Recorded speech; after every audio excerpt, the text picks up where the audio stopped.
This is a special edition of Things I Want to Know, Voices, brought to you by FMS Studios. In 1962, the Joint Chiefs of Staff put pen to paper and plotted slaughter. Not Castro's, not Khrushchev's, but America's own. Terror staged on American soil, pinned on Cuba, sold as righteous causes for war. Cold ink, cold blood. Operation Northwoods. The Bay of Pigs lay in ashes. A CIA-backed brigade of Cuban exiles hurled themselves into Cuba's beaches under American direction, hoping to topple Castro. Instead, Castro's fighters crushed them in days. Kennedy's gamble collapsed in saltwater and defeat, leaving the president and the war hawks at the Pentagon reeling with humiliation, their pride shattered on the world stage. Cuba was a red dagger 90 miles from Florida, a Soviet outpost staring back at the United States. In the Cold War's deadliest chess game, the island looked like checkmate waiting to happen. Castro knew he lived in Washington's crosshairs. He had survived the Bay of Pigs and braced for more. He tightened his grip on power, expecting assassins, invasions, and sabotage. To the generals, only one answer remained: invasion, steel, and fire. But the public wasn't ready to bleed for it, and the fury would have to be forged, manufactured in smoke and spectacle until the nation howled for war. Operation Northwoods spelled it out. Conceived in shadow, stamped top secret, it carried itself up the chain. The proposals were surgical and savage. Blow up a U.S. ship at Guantanamo and blame Cuba. Stage hijackings. Swap a chartered airliner for a drone and script its own shoot-down. Ignite a communist Cuban terror campaign in Miami and other cities, exploding plastic bombs, staged arrests, and even sinking a boatload of Cuban refugees. Real or simulated. Orchestrate chaos so loud that the country would beg for Castro's head. No rants, no whispers, just typewritten lines, clinical orders for bloodshed, ink without conscience. But behind those lines lived faces. A sailor ordered to patrol Guantanamo, unaware his ship might be bait. A pilot hugging his children at the gate, never knowing his profession had been penciled into a death script. Families in Miami, nameless to the generals, reduced to pieces in staged performances. Each line pointed like a bayonet at ordinary lives, ready to pierce if the scheme advanced. The Joint Chiefs all approved of the package. Chairman Lyman Lemnitzer signed the transmittal. This wasn't a rogue memo. It came from the top. The plan climbed upwards to Secretary of Defense Robert McNamara, and within days, at a March 16 meeting, Kennedy made clear he would not authorize the U.S. military force or manufactured pretexts for Cuba. He was 44, the world was on fire, and his own generals placed a torch in his hands. His brother Robert could counsel, but the burden was his. He sat the paper down. The room held its breath. A thought hammered through him now. How could his own chiefs dream this? Men sworn to defend the Republic, now processing lies and sabotage, sacrificing of innocence. Rage pressed against restraint. He paced the carpet, jaw tight, the weight of history coiled in his chest. The air felt heavy, portraits on the wall staring like silent jurors. And finally he stopped.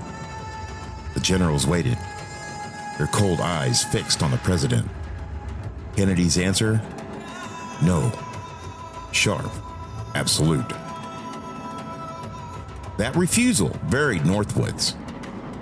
And Kennedy did not renew Lemnitzer's term as chairman. The plan never left the desk, but its ghost prowled the vaults, waiting for the lock to break. In 1997, the Assassination Records Review Board released the files. In 2001, the National Security Archive posted them for public access. The rumors calcified into stone, undeniable in the light. It was not Havana, not Moscow, but Washington, our own Joint Chiefs of Staff, who were sworn defenders of the nation, signing off on staging carnage at home. For veterans who had once saluted those generals, this revelation landed like shrapnel.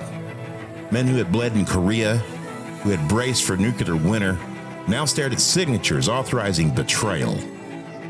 Their loyalty shattered under commanders willing to trade American lives for fire on the political altar. False flags are not fiction. They nearly became fact. If Kennedy had nodded, America might have burned her own under a lie. Cuba would have burned under invasion, and the world would have been pulled even further to the brink of thermonuclear war. Because NATO and the Soviet Union seemed locked on a collision course. It would have meant panic ripping through the streets, headlines screaming of Cuban treachery, families rushing to stock cellars, politicians demanding vengeance. A chorus for war so loud even a president wouldn't be able to silence it. Within days, a nation could have been locked on a path toward Havana, voices baying for Castro's blood. It wouldn't have been abstract. It would have been lived, in funerals on television and newspapers demanding retaliation, in the swelling anger of a population convinced it had been struck. The road of a country demanding fire would have drowned every voice of caution. In October of 1962, the Cuban Missile Crisis, an event that proved just how far the public would take the panic. Even then, shelves were stripped bare, cans and bread vanished under the stampede of fear. Families dug shelters, newspapers screamed of nuclear fire. That frenzy was real, undeniable, and if Northwoods had gone forward, the hysteria would have matched it. But it would have been faster, bloodier, and squarely aimed at Cuba. But because Kennedy blocked it, and he drew the line, he had to carry the cost. The clash in that room was thunder, but his final word cut through like steel, ending the plan cold, leaving the air heavy with the war it might have unleashed. The future would hold a folded flag and a child clutching a mother's dress, and men sent to proxy wars, only to fight with nothing to show. Those belonged to the era. Northwoods threatened to add false martyrs to that role of sacrifice. Grief manufactured to drive a nation toward war. Fortunately, the coffin for Northwoods was never filled, but the plan lies entombed in the archive, still whispering how close the Republic came to eating itself alive. A reminder, carved in ink, that democracies can flirt with their own destruction and that vigilance is the only guard against betrayal within. Thank you for listening. If you liked this episode, leave a comment about how my voice carried like thunder. If you hated it, leave a comment anyway. I'll frame it on the wall with the others. Either way, I win. So, you can also email me at paulg@paulgnewton.com. Bye.